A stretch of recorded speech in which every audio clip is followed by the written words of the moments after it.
So today I bring you the premiere match between JadeJonny and myself. The first time we've actually played together, and boy is it a doozy. So I'm still playing my latest upgrade to my Foamy Armada deck, the Water, Earth, Wind Control Beatdown.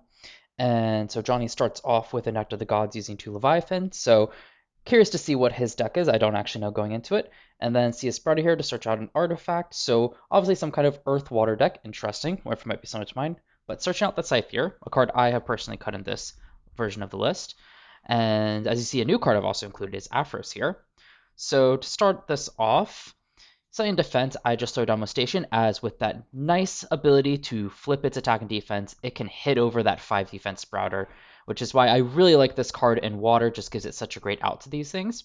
So I flip attack defense, attack over it. There are no counter runes to stop me, so pass the turn, as I really don't have any of my own counter runes. A bit unfortunate to try to keep up on board, but at least Station can help protect itself.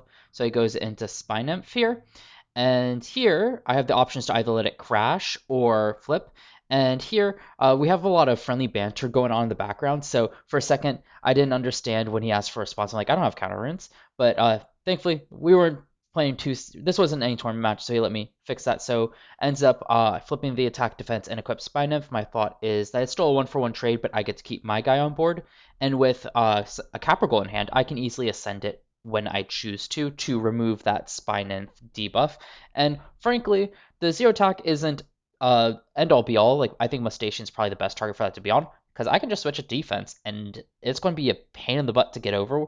And especially with if once he has to deal with Mustation, Spy Nymph goes anyway. So how much is that paying that 1 extra doing to do too much? And so I end up enchanting the Foamy, setting the 1. And my thought process here is I just want to start setting up foamies for Capricorn. That way, if like I could crash a foamy or opponent attacks over a foamy, I can then ascend Mustation to Capricorn and start my advantage engine going. So I attack with the foamy, switching over to my opponent's turn. Still not quite sure what my opponent's on. At this point, I'm starting to wonder if it might be a Centaur focus deck. So I see a Misenchanted Panda scene, which is interesting. A Wind Spirit. So I'm like, oh, same elements as me.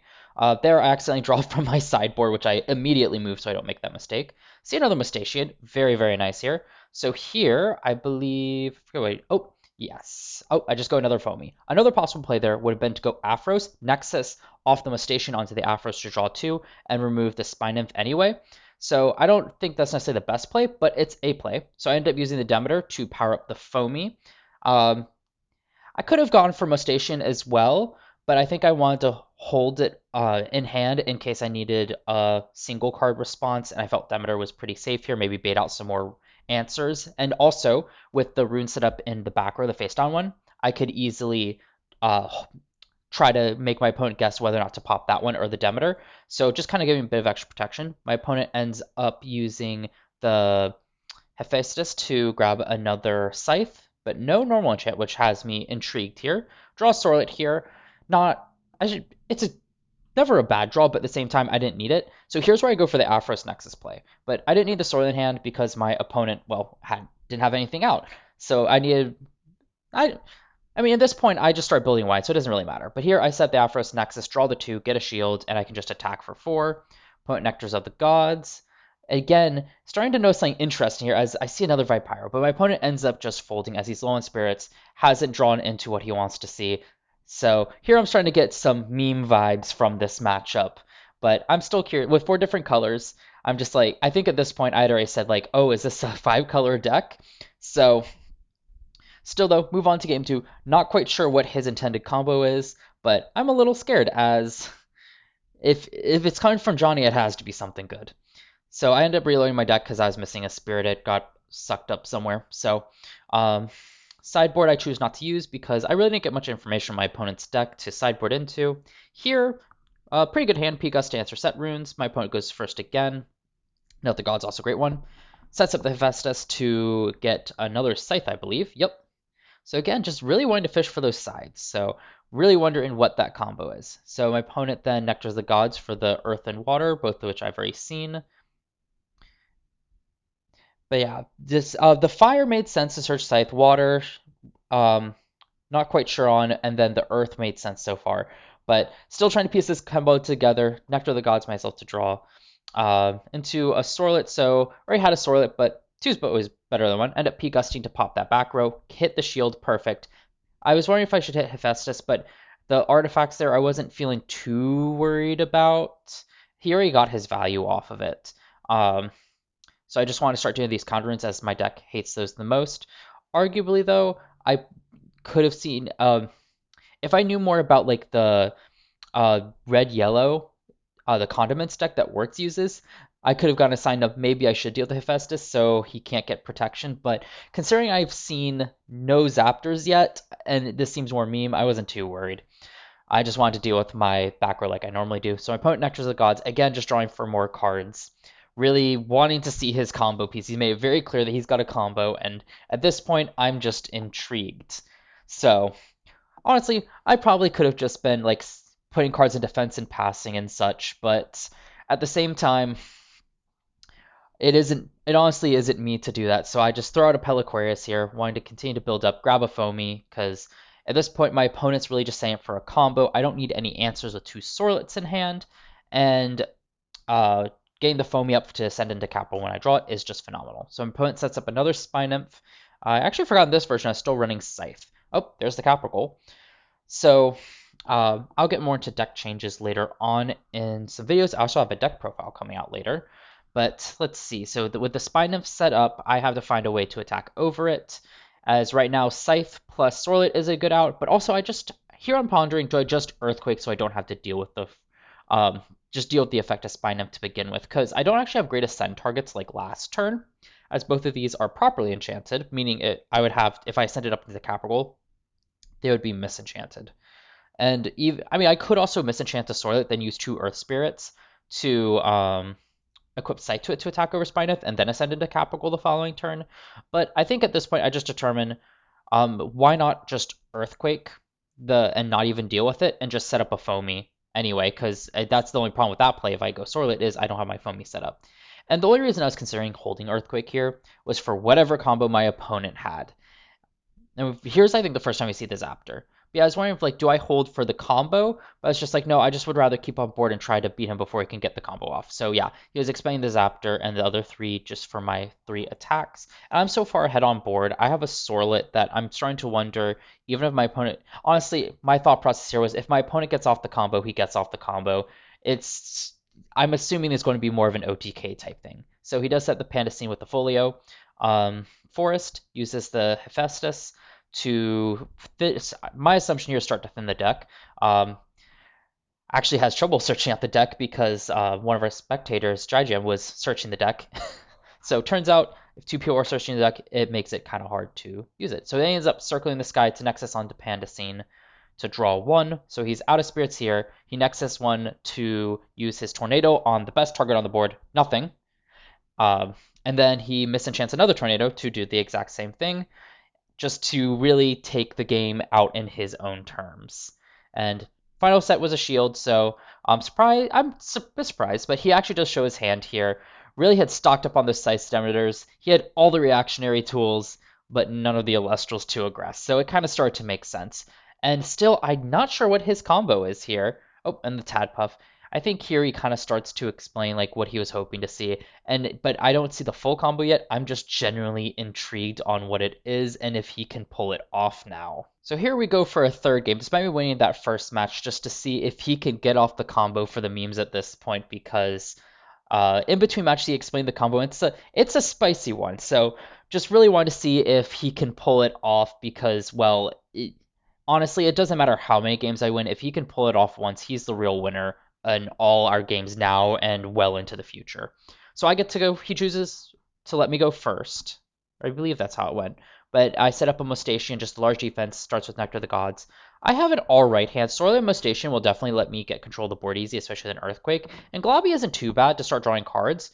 Um, a bit better than if he accidentally dealt each of us a card instead while searching. So he searches for Hephaestus, search for Scythe. But Globby not a terrible card here. It's definitely a more high risk. I would have liked more like Foamies to set up, but Globby with this kind of hand isn't too bad, as I feel like I can get the board control the board pretty quickly and then just start drawing with Globby and being down his resources. Really stopping him from setting up that combo here. More honestly, if he can get off this combo, more props to him with me just setting up beat down targets on his to expend him of all of his spirits. But he sets up a Spy Nymph, really try to slow me down again. But I do have the Earthquake here, and I believe here again I just choose to Earthquake the Spy Nymph because, frankly, my best bet is to actually Sorlet. Interesting. Because I could have Globbied and start being down with no back runes. But anyway, so I expend one from Mustachian, and same thing happens here. He uses Spy Nymph onto Mustachian, and I can attack him for Sorlet for 1. I think the thought process here was to save the Earthquake in response to something else, since I had Mustachian, and just misenchant Sorlet, so even if he can deal with one of them, the likelihood of him dealing 2 with how I've seen his deck built so far means that I can safely ascend up into Globby next turn if need be. And I actually have the Aphros here, which is really cool because I can do the same play. I can Aphros, then Nexus off of Mustachian to draw 2. Ends up just passing turn here. Again, just wanting to see if he can draw into it. He doesn't want to expend any more spirits, especially since he knows I'll attack. So I actually choose to ascend up into Globby here. Really same effect as if I had Aphros, except I get to accelerate more spirits onto board with Globby's effect. And I see one less card, but I want to start just being away at a spirit deck to really limit it. And I think once we did this, he's just like, yeah, it's going to be really hard for me to come back because he would have to see his Ambrosias at that point if his deck is running it. And at this point, Jai's just in the background laughing at the mess that is his deck and this combo. So expends 1 to draw, sets 3, Ambrosia. Yeah, so he does run Ambrosia, so he can start recurring some spirits to help with survivability and to actually play the combo. And I promise I will explain the combo at the end of these games. So recurs those 3 back to deck. Doesn't really have, and another Ambrosia, even better. He's just making sure that he can stall as long as possible. But since the deck plays pretty much fully into the combo, I had to pause it, so wasn't sure where I quite left off. But anyway, since his deck goes fully into the combo, I don't think he runs much of any removal outside the counter runes, meaning that while he definitely has some setup and he's recurring so many spirits here, meaning I'm going to have to work twice as hard to get through them. I already kind of have the spirit advantage on board, and I have definitely set myself up well by spreading my spirits evenly across my Elestral. So even if he can answer 1, it's not going to be the most ideal for him. For sure, because I still will have 2 Elestrals that can hit the Spirit deck for 2 or 1 over an attack position, 1 Spirit Elestral. So I end up enchanting the Aphros here because he ends up... Oh, yep. Great play of flipping Demeter. Scythe, yep. Another great response here. He's just got all the counters for this. And yep, he ends up misenchanting onto the Aphros here, the Scythe, just kind of helping me out here. I mean, technically, it doesn't say it needs to target your Elestral. So I Nexus to draw 2, and then use Globby's ability to re-enchant the Sorlet. So I just kind of set up all these. And I mean, of course, at this point, I have the information I need. Oh, he does have shield here. Smart, making sure I can't accelerate more with the Globby. So in all seriousness, though, at this point, we're just memeing. And just use the spirits from the Scythe to enchant shield. So he does set up the Tadpuff and the Folio with his last 2 spirits. Again, that really powerful Tornado play just to kind of close out the game. And actually, he set his Tadpuff in the wrong position. He meant to set an attack, which I think he'll switch because, he has to do it the right way. He has to end it on his terms, which respectable. I mean, he is trying to play a 5-color combo deck. You always want to end it on your terms. So he crashes, I believe, into the Aphros to playing by Yu-Gi-Oh rules now. Send that face down. See, yep, he crashes the Aphros. Pretty much, I would say I won here, but I really think he won because this deck of his is a complete meme and it's amazing. And I mean, I technically didn't beat him in that round. It was him who made the last move. But anyway, all joking aside, let me actually, you know what? I'm not even going to explain what the combo is because Johnny is uploading his side of the footage where you get to hear our commentary in between rounds. You actually see this in Tarbo, so a little hint on what he's doing. But in that video that he's uploading, I'm pretty sure he's explaining the combo. And also you get to hear our back and forth. You get to hear JadeJonny with her reaction when she figures out what Johnny's up to. It is honestly priceless. I'll leave a link to that video up above and into the description. as well as a link to Johnny's channel. Go check him out. With all that being said, though, look for another upload from Johnny and I coming out tomorrow where we try to do another match, this time with him playing a more serious deck. So while I would say it's a more serious match because the deck he's playing isn't as meme, but at the same time, you'll see on his end, we're just kind of having a blast playing these matches, having some fun commentary back and forth, especially with Johnny in the background. So look forward to that coming out tomorrow.